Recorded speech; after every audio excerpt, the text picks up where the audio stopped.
how important is it to you to make films that have a deeper meaning than just that first initial layer? So I got a couple of things I actually want to mention. The first and foremost, maybe the biggest mistake I've ever seen on somebody who's sort of an up and comer in any capacity Hmm. is that they'll make it to a set and they'll be there with some people that have definitely earned their place in Hmm. entertainment history, Hollywood history.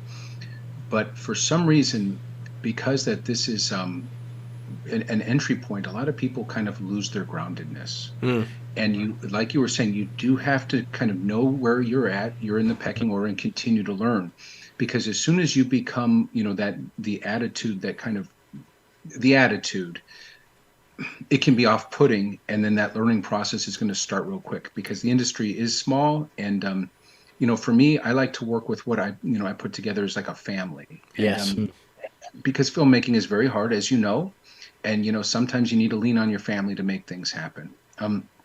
In terms of having a voice in filmmaking, I think one of my greatest strengths is making strong independent, and that's because, like you were sort of mentioning, the studios, they do a great job. You still have to, they're really good at what they do. Like we mentioned, how the critics, people don't like the critics, but that's their job. That's what they do.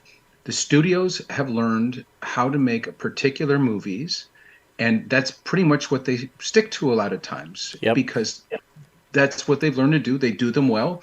Typically high CGI, a lot of superhero type films, or movie one, two, three, four, five, continue on. As an independent, if you can make strong independent films, you're able to tap into the audience that kind of wants something different, and there is that audience without a doubt. And if you're able to make motion pictures, or your art, however, at a high level, you can definitely tap into that. And one of the things I'm most excited about is that I made an independent film that is now going out through an independent distribution company nationally. And it's like, in some ways, I'm just like, it feels like, it was like I just got off the phone with a friend. It's like, this one feels different. Like I've done some pictures, I've worked with some big names, but there seems to be a lot of people getting behind this one, and it makes me feel like you were saying, the audience is craving something different. And what that exactly is, it's probably variety. Hmm. I know exactly what it is, but I'm certainly excited about opening the next door, and continuing the adventure, the learning process, like you suggested.